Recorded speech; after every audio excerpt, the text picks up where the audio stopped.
Pour la deuxième partie de TP sur l'hématologie, le deuxième volet concerne l'étude de la résistance globulaire. Alors, qu'est-ce que c'est que la résistance globulaire? Alors, c'est le pouvoir d'une cellule de résister à l'éclatement quand elle est plongée dans un milieu qui contient différents solutés à différentes concentrations. Alors, nous avons choisi de travailler pour cette étude de la résistance globulaire avec les globules rouges. Donc, le globule rouge, encore appelé hématie ou érythrocyte, est une cellule anucléée, c'est-à-dire qui ne possède pas de noyau, qui est plein d'hémoglobine, gorgée d'hémoglobine. Elle est produite dans la moelle osseuse par les érythroblastes au cours de l'érythropoèse, c'est-à-dire au cours de la formation des globules rouges, donc au niveau des cellules de la moelle osseuse.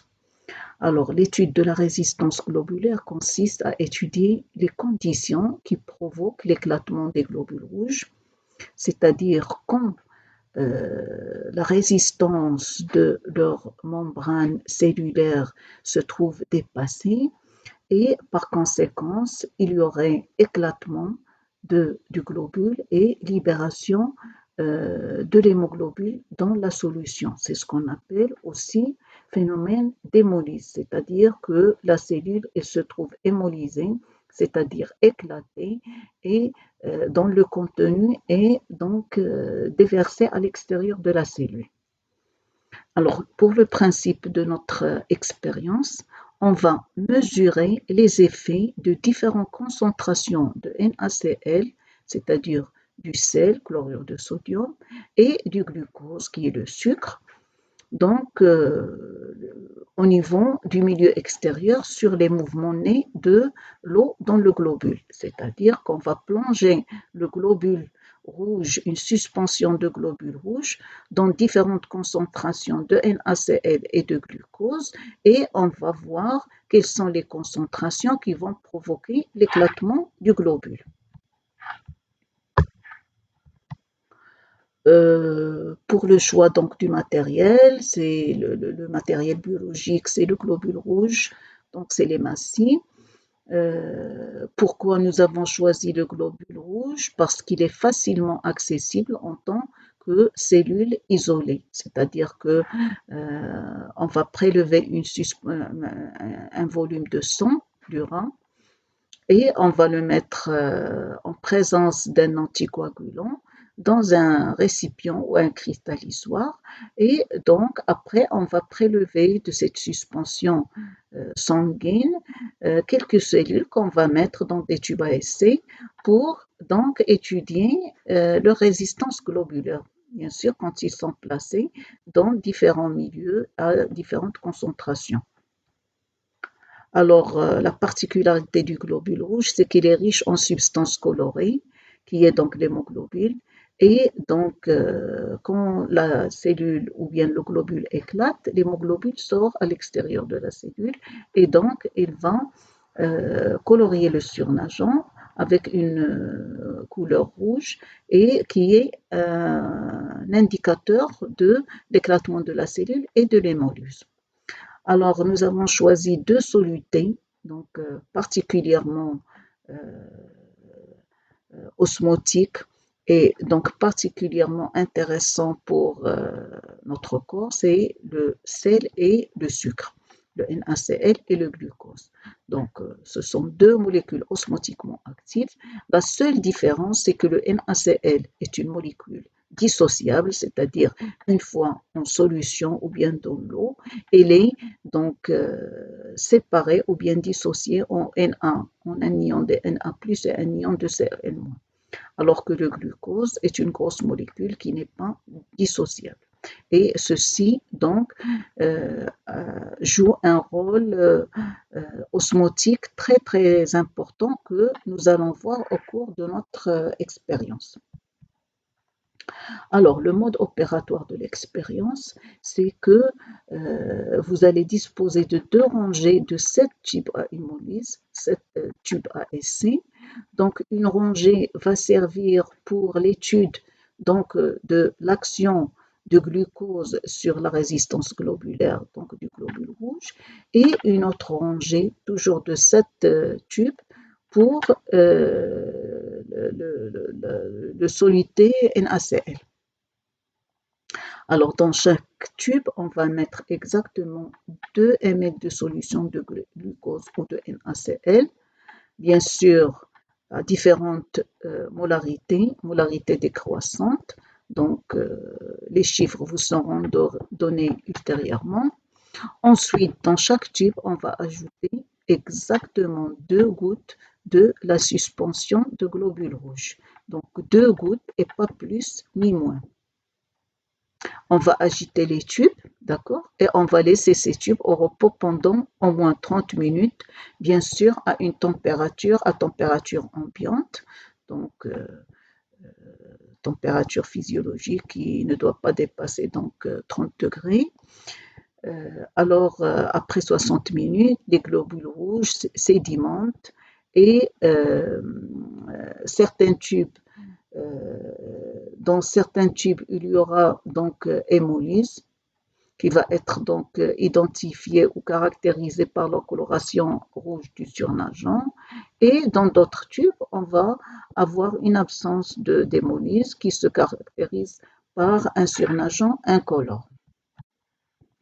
Alors, le tableau qui va vous aider donc à préparer les tubes, c'est donc le tableau que vous avez en face de vous, dans lequel donc on a identifié la molarité donc dans chaque tube, c'est-à-dire que par exemple pour la première série des tubes, c'est-à-dire pour le glucose, donc les concentrations dans le tube 1 sera de 0,154 molaires et dans le tube 2 0,125 jusqu'au tube 7 où il y aura 0,055, c'est-à-dire de la concentration la plus élevée à la concentration la moins élevée.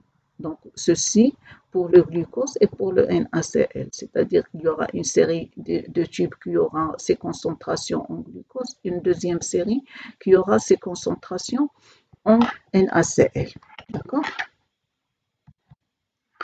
Et donc, après 60 minutes, on a les résultats. Donc, pour les tubes qui contiennent le glucose, donc à partir de la concentration 0,110, on a hémolyse. Donc, c'est-à-dire que pour le tube 3, 4, 5, 6 et 7, donc, il y a hémolyse. Pour le NaCl, l'hémolyse apparaît donc à des concentrations beaucoup plus inférieures que pour le glucose, c'est-à-dire que à partir de 0,062 donc jusqu'à 0,055. Donc des concentrations beaucoup plus faibles donc par rapport aux tubes qui contiennent le glucose. Donc le signe plus, c'est quand il y a hémolyse, le signe moins, c'est l'absence d'hémolyse, et on constate que pour le glucose, l'hémolyse est à partir de la molarité 0,110, alors que pour le NaCl, l'hémolyse est observée à partir donc de 0,062. Alors, on va parler un peu des principes osmotiques. Alors, nous avons le globule rouge, d'accord, en bleu en face de vous, et le milieu extracellulaire en orange. Et donc, on a une concentration S1 qui est celle donc à l'intérieur du globule et une concentration C2 qui est donc du milieu extérieur dans lequel baignent l'hématie. Alors, l'osmolarité, c'est donc si la concentration S1 est supérieure à la concentration S2, c'est-à-dire que la cellule se trouve dans un milieu hypotonique, le milieu extérieur est hypoosmotique par rapport au milieu intérieur. Si C1 est inférieur à C2, le milieu extérieur est hyperosmotique par rapport au milieu intérieur. Et si les deux concentrations, c'est-à-dire du milieu intracellulaire et du milieu extracellulaire, sont égales, donc on dit que le milieu extérieur est isotonique par rapport au milieu intérieur. Donc, concernant la tonicité, donc, s'il y a entrée d'eau dans l'hématie à partir donc du milieu extérieur, la solution est dite hypotonique pour les hématies. Et s'il y a sortie d'eau dans l'hématie, la solution est dite hypertonique pour les hématies. S'il y a équilibre, donc, solution est dite isotonique pour les hématies. D'accord? Alors, changement de forme de globules rouges sous différentes concentrations osmolaires. Alors, selon la loi d'osmose, l'eau passe toujours du milieu le moins concentré vers le milieu le plus concentré, c'est-à-dire du milieu hypotonique vers le milieu hypertonique. Et c'est aussi pour qu'il y ait un équilibre donc, hydrique entre le milieu, le milieu intracellulaire et le milieu extracellulaire. Donc, plus l'osmolarité du milieu extracellulaire diminue, c'est-à-dire plus le milieu est hypotonique, plus l'eau passe vers l'intérieur du globule rouge, milieu hypertonique, et le globule rouge donc pourra éclater et libérer son contenu. C'est l'hémolyse. Alors, dans un milieu hypertonique, l'eau sort du globule rouge, c'est la plasmolyse, et le globule rouge est crénelé, c'est-à-dire il va y avoir sortie d'eau à partir de l'intérieur de la cellule. Et donc, cette sortie d'eau, il va donc provoquer un rétrécissement de la cellule et donc on dit que la cellule est plasmolysée. Alors, les principales situations donc, que normalement on devrait avoir, c'est par exemple au niveau du tube 1, de tube 1, donc voilà le tube 1, donc on a une absence d'hémolyse, on a un surnageant incolore et nous avons une présence d'un culot au fond, donc toutes les cellules ont perdu leur eau, donc, et ils se trouvent déposés au fond du tube. Alors pour le deuxième tube, nous avons un début d'hémolyse ou bien hémolyse partielle, le surnageant légèrement coloré et le culot de taille réduite. Alors que pour l'absence, pour l'hémolyse totale ou l'hémolyse de toutes les globules, nous avons un surnageant fortement coloré en rouge et on a absence de culot. Alors, pour l'interprétation des résultats, alors l'objectif de cette expérience est d'observer le comportement de la membrane plasmique des globules rouges quand ils sont placés dans des milieux à concentration décroissante de NaCl ou de glucose, bien sûr à temps zéro et après 60 minutes d'attente. Le résultat que nous avons obtenu, que pour le glucose, nous avons observé l'hémolyse à partir de la concentration 0,110 mol par litre et pour les concentrations supérieures, nous avons observé une plasmolyse. Pour le NaCl, l'hémolyse a été observée à la concentration de 0,062 molaire et la plasmolyse pour les concentrations supérieures. On constate que le glucose à 0,110 molaire est isotonique avec le NaCl à 0,062 molaire. C'est-à-dire que le glucose à la concentration de 0,110 exerce la même pression osmotique que le NaCl, seulement à la concentration de 0,062 molaire. Alors, autrement dit, si on fait le rapport des deux concentrations qui ont provoqué l'hémolyse, nous allons trouver un rapport de 1,77 qui veut dire que 100 molécules de NaCl exercent la même pression osmotique que 177 molécules de glucose. Si on multiplie, donc bien sûr, si on multiplie le rapport par 100, si on multiplie le rapport par 100, c'est-à-dire les deux composantes du rapport, donc on a le même résultat. Ceci s'explique par le fait que NaCl est une molécule dissociable en deux ions, Na plus et Cl-, et son osmolarité est la somme des osmolarités développées par les deux ions Na plus et Cl-. Alors, calcul de l'osmolarité pour les deux molécules, NaCl et glucose. Alors, l'osmolarité, c'est la molarité multipliée par le nombre d'ions dissociés. Soit pour le glucose, qui n'est pas dissociable dans l'eau, son osmolarité est égale à sa molarité. Pour le NaCl, qui se dissocie dans l'eau en Na plus et Cl-, l'osmolarité est égale à 2 fois sa molarité. Chaque ion exerce la même pression osmotique qu'une molécule entière. Alors, si on considère que le NaCl se dissocie en sa totalité en 2 ions, on devrait avoir le rapport suivant. 100 molécules de NaCl exercent la même pression osmotique que 200 molécules de glucose. Or, le rapport de l'isotonicité n'est que de 1,77. C'est-à-dire 100 molécules de NaCl exercent la même pression osmotique que 177 molécules de glucose. Ce qui veut dire que le NaCl n'a pas été dissocié sur sa totalité. Donc, d'où la nécessité de calculer le pourcentage de dissociation de NaCl pour savoir exactement quelles sont les molécules de NaCl qui ont été dissociées et qui sont les molécules qui n'ont pas été dissociées.